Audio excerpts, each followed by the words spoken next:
So here we are. We are here.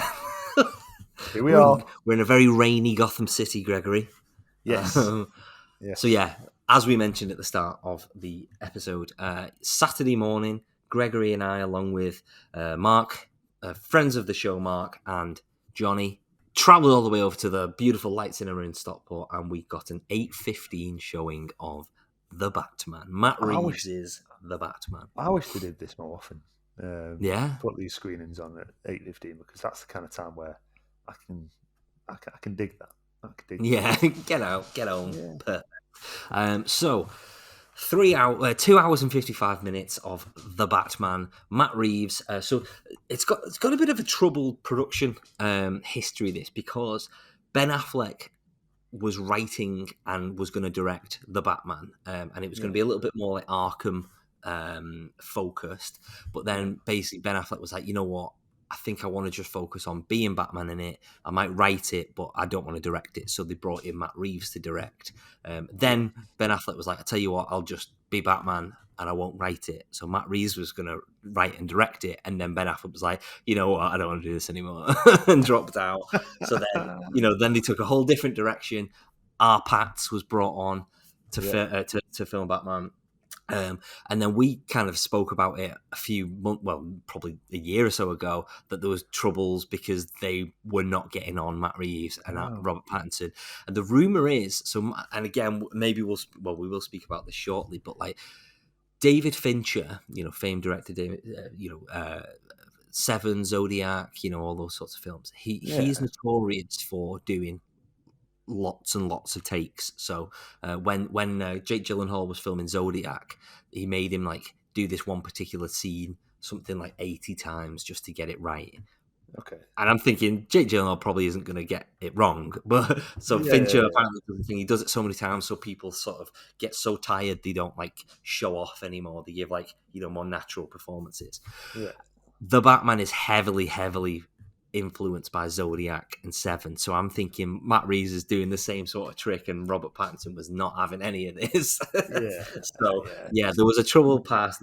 Apparently Pattinson wanted out of the contract because he didn't want to work with Matt Reeves again, but it looks like they've made up. Let's put it that way. All right. So we came out, we watched it, and we did a little initial. Can I just say, it was probably in both of their interests to make up based on that. Oh, this is doing well. We're going to have to make another one. We better make up. DC were like, you're making up. Yeah. So we watched the film, we came out, and we did a little initial reaction. So hit us up with it. The gym, Stockport. The gym. Nice. Right. Hi. We've just come out with the Batman. We're sat here in the lobby. Mark's here. Say hi, Mark. Hello. Johnny's just gone for a wee. And just come out of that. So, initial thoughts, without spoilers. Without spoilers, I really, really enjoyed it. It's not perfect. No. It's far too long. Yeah. There's definitely a big middle section that could go. Yeah. But I really liked it. I really, really enjoyed it, and I agree with what you've just said. I think the main flaws are in the plot for me. I thought the thing that was really amazing is how much it sort of pays homage to the original. It is like it does a bit of the technology thing that more recent Batman films have done, but it does so well at doing the original. He's a detective, and even to the point where there's one bit where he's walking around with a torch. It's like it's Batman being a detective with a torch, and that's really, really cool. I love the more retro field stuff, like the Batmobile looked more like the DeLorean than the Tumbler. I thought that's pretty cool. His cowl is like very Adam West. It's like almost like leather, not like this like it's not protection. Do you know what I mean? It's very dark. Yeah.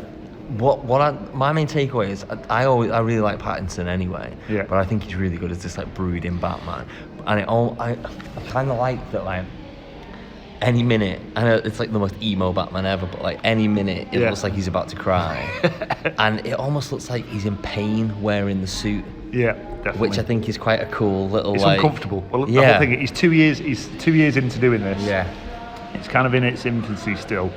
He doesn't look comfortable doing it all. No.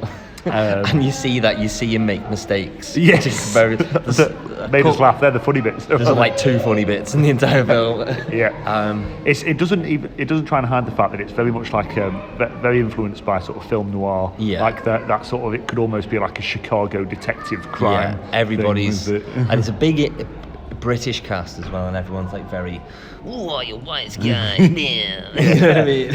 Everybody speaks really like slowly. But also, and this is something I picked up on, I think the reason it's so long is everything is so drawn out, everything is so like exaggerated. Even like you know, if they reach for like a letter, it's everything's like so slow and exaggerated. But then when you've got like a big action set piece and everything speeds up, it feels more impactful, if that makes sense. Yeah. I mean, for me, the action stuff was the least good stuff though, because I mean, the car chase scene, I kind of wished the car chase. I mean, you know, Mad Max. That set the bar really high for car chase scenes, and that. With this, I found it too disorientating. Who's the guy who directed Mad Max again? George Miller. Yeah, I kind of wish he directed the car chase scene here, because I was kind of like watching, like, where is everyone? What's going on here? It's all a bit very close up, tight shots, and couldn't really tell the geography of where everything is. But yeah, no, I really enjoyed it. Mark, what did you think? Well, To put you on the spot. I know, I don't really know much about films, but I really enjoyed it. You kept my attention for 3 hours. The music was gorgeous. Mr. Giacchino, he knows what he's doing. And Mr. Cobain as well. Oh, of course, yeah. Was that Lithium on it? No, it's something. Came around about 3 times. It's in the trailer, but it came around about 3 times. It was good. Anyway, we'll chat more on Tuesday. Yeah, boy. Right. And now it is Tuesday. It is Tuesday. Excellent. So I think for both of us, probably you more than me, those feelings since we came out of the cinema it's festered, hasn't it? And it's stuck and kind of, and it's. I know that you were saying you said messaged me on Sunday going, I can't stop thinking about that film. Yeah. I think like maybe not so much that like it's like groundbreaking that it's that it's stuck with me. But I think it's because obviously we've seen so many Batman films, and I feel like this is the first one for a while that felt different and felt refreshing, which I think we've needed it. I don't know. It's a hard thing to say, thing to put my finger on why it's sat with me. The Batman versus Superman and Justice League thing is just deflating, isn't it? Because it's something definitely. It's a franchise that both of us hold sort of very close to our hearts, and I think there was so much anticipation over what would happen with the Batman vs Superman thing and Affleck's take on it, and it just didn't quite, No, but also, and again, we can get into this in a minute. Like, obviously, I love the Christopher Nolan trilogy, but it almost like, and this is in no way taking anything away because it's like probably the best trilogy ever made. I love The Dark Knight is my favorite film, but it's almost like it's not they're not real. They weren't Batman films. Batman films because they've done something so different. It's like they're amazing films, but actually as a Batman film, they're probably not that good as Batman films. Whereas this one I was watching, it felt like I was watching a Batman film. And it felt like I've needed this type of Batman film for a while. If that makes sense. I think. With Nolan's films, Gotham felt very much like a city in our world. It wasn't like Gotham from the comics. It wasn't, it wasn't this kind of, I think what's the word? Dystopian is not the right word, but like otherworldly sort of dirty, grimy thing. Yeah. But this Gotham was not in our world. It very much felt like, oh, this is something different. And the same with, in the Joker. Gotham there. Yeah. I mean, I like Gotham there. Felt very dirty, but it still felt like a city in our world. Gotham here feels like somewhere completely different, and I really like that. Yeah. And I think I always felt that as well with the Tim Burton films. They're all very. It's all very, up to like 11, let's sort of say, with the Tim Burton films. But like Gotham felt like there were so many different levels to it, and talking about skyscrapers, they really towered over you, and there was just so many different, things going on, and I felt a similar sort of feeling with this one. Well, I'll tell you what I felt. So I try not to go too much back to Zack Snyder's films, but Zack Snyder prides himself on doing this whole thing where trying really hard to make, to recreate cells from comic strips and things like that, framing and everything like that, make it feel like. With this film, it does feel like a live action comic in so many ways. I felt like I was flicking through this really dark edition of a Batman comic, and I felt immersed in it. And together with a few little different techniques, so Bruce Wayne for a lot of this film is like narrating the film, almost in a way where in a comic you might get that sort of those narration boxes, but also that went also really nice in with the sort of like the noir crime sort of feel. Well, there. I've seen people kind of criticize that, but I loved that part of it. I really thought, like, of course, he's only been doing it for just, he's in his second year of being Batman. I can imagine him making notes and doing scribbles about what's happened the night before and things like that, because he's trying to get better, trying to perfect what he's doing. And I loved that principle. It's amazing. Yeah, it's cool. I mean, for me, like I stand by that. I do think there were bits of the plot that were flawed for me, and I keep thinking back to other things like Selena Kyle, for example. Like, she's just there, and she is Catwoman, but like, why is she doing this? Why is she putting on a skin tight suit and got a load of grappling equipment and breaking into safes and stuff like that? What's her game? It's just accept that that's just what she does. So, I mean, I'm not asking for an origin story and everything, because I think we are. The thing I like about this is we are over origin stories. Yeah, we don't have to find out why he started doing this again. It's been told so many times before, but stuff like that didn't have context. Paul Dano, really great. But maybe perhaps overdoing it sometimes, but I think he's perfect for this role. Really, I got lost. I keep thinking back to the whole and these are no spoilers, but El Rata, La Rata of flying rat, flying pigeon, flying bat, and all that. I got lost in all of that. I got lost in who's working for who and who's doing what, and that. It kind of got tangled up in itself a little bit, or perhaps not. Perhaps with a second or maybe a third viewing, that'll all become a little bit more clear to me, and I'll enjoy it a little bit more. But it's that sort of like middle section. And that's my main kind of criticism of it. There is a whole, maybe half an hour, 20 minutes, half an hour section in it where it goes. It looks, again, no spoilers, but like, Thomas Wayne gets kind of brought into it a little bit, and I was like, yeah, you could probably have just totally side what lined that sort of thing and cut straight to the third act, I suppose. So that bit felt a little bit baggy for me. I kind of questions like, why another Batman film? Okay, but like I said at the beginning, for me, the reason why is because it's a Batman film we haven't seen before. It's doing something different and something refreshing. It's not an action film. There's action in it and there's some great action in it, but it's not an action film. It's I don't know. It's weird. I was like, I wrote a few notes. I was like, it's beautiful, but it's grimy. It's action packed, but it's actually quite quiet and like meticulous with the way it does things. And I'm not saying it's a particularly smart film. It's not, but it's like it's a little bit more delicate than some of the other Batman films we've seen recently. It's I don't know. Yeah, I liked it. I liked it sort of how it's quite clear with its influences as well. So like, and some of the great, so like, in terms of like comics, you got Batman Long Halloween, which is amazing, Batman Year One, which is great. There's some the Arkham games, they've obviously been influenced by some of those, and the first couple of Arkham games are great.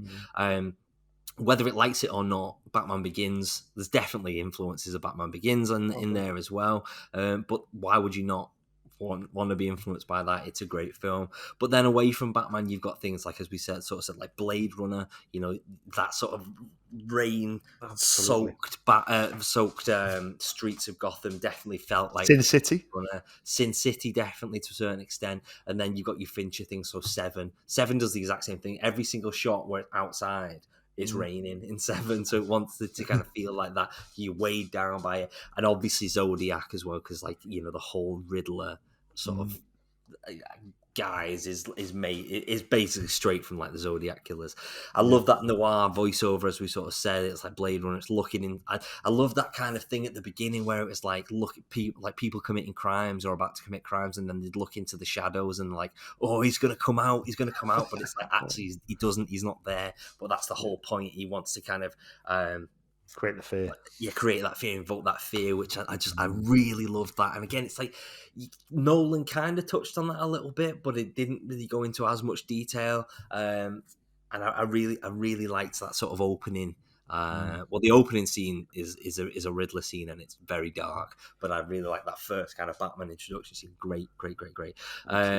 The pace, the pace was all right. It kind of allowed itself to build and like establish these characters and spend time with these characters. But as I said, that whole like middle section was pretty baggy.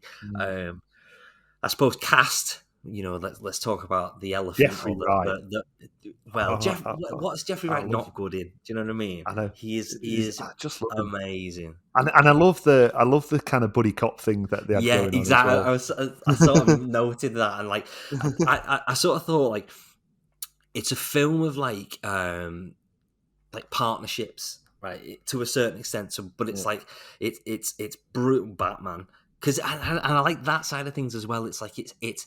He's not Bruce Wayne. Bruce Wayne isn't who he is. He's Batman, and he's comfortable as Batman, and he'll kiss girls as Batman, and he'll fight as Batman and things like that. But as Bruce Wayne, he's like gangly, and they dress him in like really like big coats or big hoodies, and he just looks a bit like a bit sickly. But as Batman, he's confident, and it's like it's really smart. I really enjoyed it. It's like the opposite of Christian Bale's Batman. Yeah, exactly. But I think, and I read up about this, and in some of the interviews, Pattinson was like, the Playboy side of things doesn't interest me because actually, the first few years, he's not going to be bothered about building that alter ego, that facade of Bruce Wayne. He's solely focused on Batman.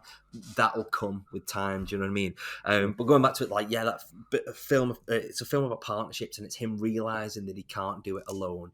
And that he should sort of care. So so he kind of takes on that duo. So lets Gordon help him, and he helps Gordon, and they even go on little like missions together. And there's some like good like back and forth, which is great. There's a fantastic Penguin joke, which I thought was great. Again, there's like three jokes in the entire film, but like when they land, it's very good. And then also like the other sort of two kind of partnerships in there is like Alfred as a father figure and kind of understanding what that means to him, but then also underused Andy Serkis. Yeah, of course. But then also like a passionate relationship with Selena, which is really nice to see, and letting himself kind of do that, I suppose. Liked it. So yeah, Pattinson. Let's talk about Pattinson. So I thought he was great. Again, we kind of spoke about that a bit earlier. So I thought he was really, really good as this like angry, angst-ridden emo Bruce Wayne, as I sort of said in the little, some of it was maybe a little bit overdone with his fringe and like he's holding himself. He was almost like an emo vampire, wasn't he? Yeah. Oh, crazy that just not glittering Yeah, but as I said, I think he was like uncomfortable in his skin as Bruce Wayne, but like courageous and confident as the Bat. As they said, like Kurt Cobain was like a big influence, which I kind of get it. But, all right. But yeah, I really liked him. I thought he was great, and I think he got a lot of stick when he was announced that he was going to be Batman, and people were like, oh really? Like, the Bat, the vampire Bat from Twilight. But I thought he was great. I really, really did, and I liked that, as we sort of said. In the thing that he's not perfect, he's still mastering it. So like, there's a bit he's escaping from like the police, and he gets to the top of a building, and he's like, he's scared of heights. of course, he'd be scared of heights, about to jump off a massive building. I like, again, just to reiterate, we're in the second year of being Batman. He's not going to be used to jumping off big massive buildings and gliding, and like when he does glide, he doesn't quite stick the landing, and it's just great. Really, really refreshing to see that sort of side of things. Supporting cast: Colin Farrell. Okay, so we'll talk about this then. I thought he was having an absolute ball under those prosthetics as Oz, as he calls himself, not the Penguin. As I say, there's a fantastic Penguin joke, one of maybe three jokes in the entire film. So we've had this conversation before. You saying like, why Colin Farrell? If you're going to cover them in the prosthetics, why bother? Why not just cast somebody who looks a little bit more similar? And I agree to a certain extent, but I do think he was great in the role. He was having an absolute ball, and I think over the past few years, Colin Farrell has really like built a name for himself. He's really like turned his career around a little bit. So. Sure, and he's great. He is very, very good in the role. But I do agree with you to a certain extent. What was the point? Oh, don't get me wrong. Like he's far better than Jared Leto. Like I'm not even comparing him to Jared Leto in House of Gucci because he's actually acting well under there. Like it's I just want to put my hands up and think and kind of say I don't agree with the whole prosthetic thing. Ever since like the first one that did it for me was like Steve Carell in Foxcatcher. That was the one where it was like a lot we can do now. Yeah, and the thing that struck me with Foxcatcher, he doesn't even look like the guy. The guy was really thin and like gone and stuff, but they made him a bit like. Yeah, but it is almost like, oh look what we can do, and it's like, oh great, well done. And you're making these very conventionally attractive actors and actresses look like unconventionally attractive, conventionally unattractive, and I just kind of think, well, get someone else. I don't know. I don't know. It just doesn't sit well with me. That said, I enjoyed him. I thought it was good in it. But okay. Who else? Of course. We spoke about Jeffrey Wright. We spoke about Circus. Zoë Kravitz. Oh yeah. Wow. She was great. She really was, and I think she really like nailed it. And again, I agree with what you were saying. What's she doing? Why is she doing that? Okay, fair enough. But actually, as a kind of like, not a concept, but like, as Catwoman, she was great.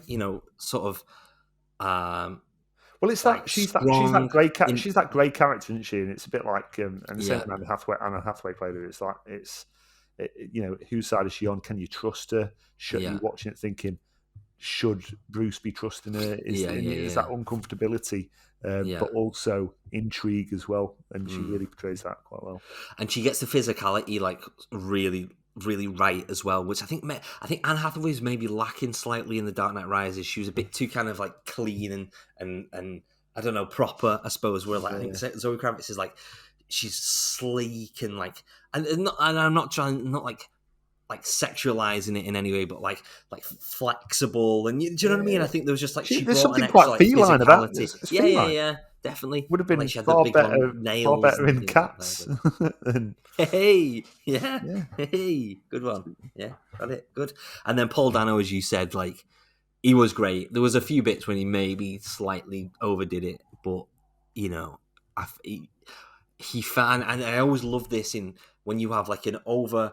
You have like the strong, powerful hero in Batman. And it doesn't necessarily have to be Batman, but you have like you have a villain who's like almost like the antithesis to that. So it's like he's not strong and powerful, but there is something very threatening about him, and I think he absolutely nailed that 100%. Definitely. Yeah, great. Nearly done, I suppose for me.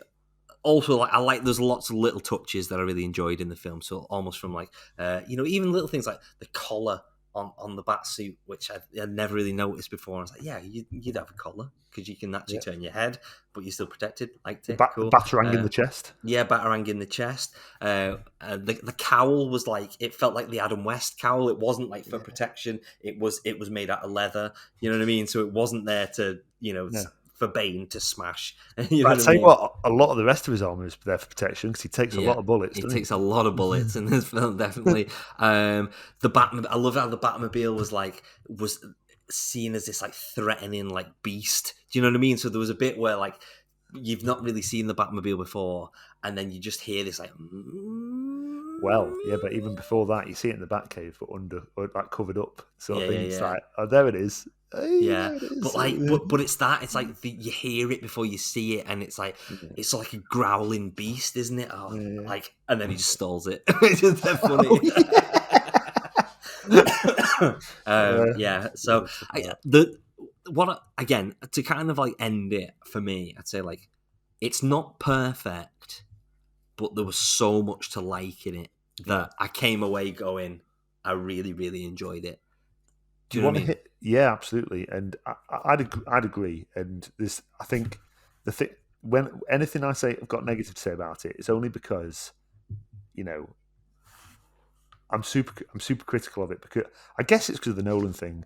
I guess it's because of how high that bar's been set, and I want to critique it because I want to make it. I want to be as thorough with it as almost as I can be. You know what I mean? I think it deserves that in a way, but it's still going to be probably one of the best films to see this year. I've got no doubt about it. Do you want to hear from someone who didn't like it as much as we did? Okay, yes. Okay. I had some messages from regular listener Soz, and there was a little back and forth on Sunday after him and his wife had been to see it. Hey up, mate. It was just long. It was very long. There was in the middle bit when it was just like talking about the police. Oh yeah. Before the action came in. Yeah, and then Paulson was the guy, and then you had wings. The Falcon had wings, and then this happened. I was just like, oh, for God's sake, we just get to the point. I thought the action was actually quite good. You what scene was it that you liked? I just thought it was a very expensive scene, that car chase. The car chase scene was really... I thought it was good. I liked it. Yeah, but the fighting was on point. The fight scenes was great. He was absolutely kicking arse. The plot, yeah, completely. I was completely not on board with the plot. Or at least the execution of the plot. It was just like, meh. It was like...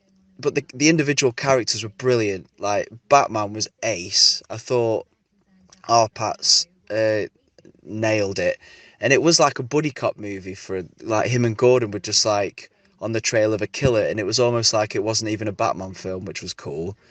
So, what we saying in summary? I liked it. Look, I liked it. We took my brother Benji, and he loved it, so that made me loved it more. Yes, and he was 14 and he got in. Yeah.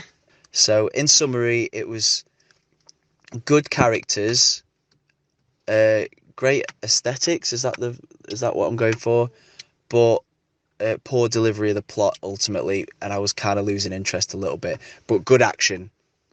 Yeah, when you said the plot before you read. Yeah. When I heard your voice note, Greg, I was just like, yes, thank you. Yeah, just all the corrupt police officers. You could have lost half an hour of that film if you'd like dropped one of the bent coppers, and you'd have saved yourself half an hour of the film. But yeah, I'll probably see it again. There's lots more back and forth, but that was edited version of Bitman as I was discussion. So he did like it, but like he was probably more critical than me and you, right? Yeah, I'd say so. Okay then, Gregory, would you say that The Batman is Batman Returns or My Body Burns? France, 1972. In a small provincial town, a vicious... What? A vicious... Anyway, it's some sort of like sex film from the 70s. Oh, sex. So, Batman Returns or My Body Burns? Batman Returns, please, David. Fantastic. Where can we see The Batman, Gregory? The Batman is available in cinemas now.